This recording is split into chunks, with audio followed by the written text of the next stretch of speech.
Hybrid നമുക്ക് ഇതേപോലെ നമുക്ക് സെറ്റ് ചെയ്യാന്ന് പറഞ്ഞു. ആ ഒരു എത്ര പെർസെൻറ്റേജ് ആ രീതിയിൽ നമുക്ക് സെറ്റ് ചെയ്യാം. പഴയ ഏതെങ്കിലും ഒരു വീട്ടിലാണ് നമ്മളിപ്പോൾ ഈ ഒരു ഹൈബ്രിഡ് സിസ്റ്റം സ്ഥാപിക്കുന്നത് കരുതാം. മേ ബി സിംഗിൾ ഫേസാ 3 ഫേസാ ഒന്നും നമുക്ക് അറിയുന്നില്ല. അപ്പം അങ്ങനത്തെ ഓൾറെഡി ഉള്ള വയറിങ്ങിൽ നമ്മൾ എന്തെങ്കിലും ഡിഫറൻസ് കൊണ്ടുവരണം, എന്തെങ്കിലും ചേഞ്ച്?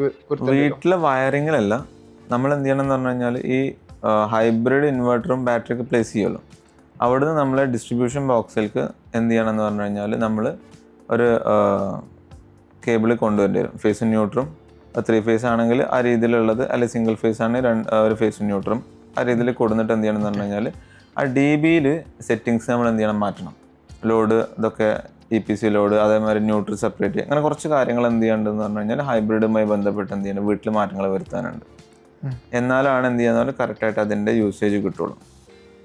കാരണം ഒരു ഹൈബ്രിഡ് ഇൻവെർട്ടറും അപ്പോൾ വീട്ടിൽ പിന്നെ വേറൊരു സെപ്പറേറ്റ് നോർമൽ ഇൻവെർട്ടറിൻ്റെ ആവശ്യം വരുന്നില്ല. കറണ്ട് പോയി കഴിഞ്ഞാൽ ഓട്ടോമാറ്റിക്കലി ഹൈബ്രിഡ് ഇൻവെർട്ടറിൽ തന്നെ വർക്ക് ചെയ്യും. അതിൻ്റെ ഒരു ഗുണം എന്താണെന്ന് പറഞ്ഞു കഴിഞ്ഞാൽ ഹൈബ്രിഡ് ഇൻവെർട്ടറിലാവുമ്പോൾ നമുക്ക് എന്ത് ചെയ്യും, ഇപ്പോൾ ഒരു 3 കിലോവാട്ട്, ഒരു മിനിമം 3 കിലോവാട്ടിൻ്റെ ഹൈബ്രിഡ് ഇൻവെർട്ടർ ആണെങ്കിൽ 3000 വാട്ട്സ് വരെയുള്ള ലോഡ് നമുക്ക് എന്ത് ചെയ്യാം, ഇതിലോട്ട് കണക്ട് ചെയ്യാൻ പറ്റും. ഒരു നോർമൽ ഇൻവെർട്ടറിൽ ഇപ്പോൾ ഒരു 1450 VAയുടെ ഇൻവെർട്ടർ ആണെങ്കിൽ 900 വാട്ട്സ് വരെയാണ് നമുക്ക്. എന്തുകൊണ്ടാണ് അങ്ങനത്തെ ഒരു ഇത് വരാൻ? എങ്ങനെ മനസ്സിലായില്ല? എന്തുകൊണ്ടാണ് നമുക്ക് ഇത്രയും ഒരു നോർമൽ ഇൻവെർട്ടറും ഈ ഇൻവെർട്ടറും ഈ ഒരു ഫീച്ചേഴ്സ് വരെ കിട്ടാനുള്ള കാരണം? സെയിം ബാറ്ററിയും കാര്യങ്ങളൊക്കെ? അല്ല, ഇതിൽ ഹൈബ്രിഡ് ഇൻവെർട്ടറിൽ വരുന്ന ബാറ്ററീസ് ഡിഫറെൻ്റ് ആണ്. ലിഥിയം അയൺ ഫോസ്ഫേറ്റ് ബാറ്ററി ആണ് എന്ത് ചെയ്യണത്, ഹൈബ്രിഡ് ഇൻവെർട്ടറിൽ യൂസ് ചെയ്യണത് ഒന്ന്.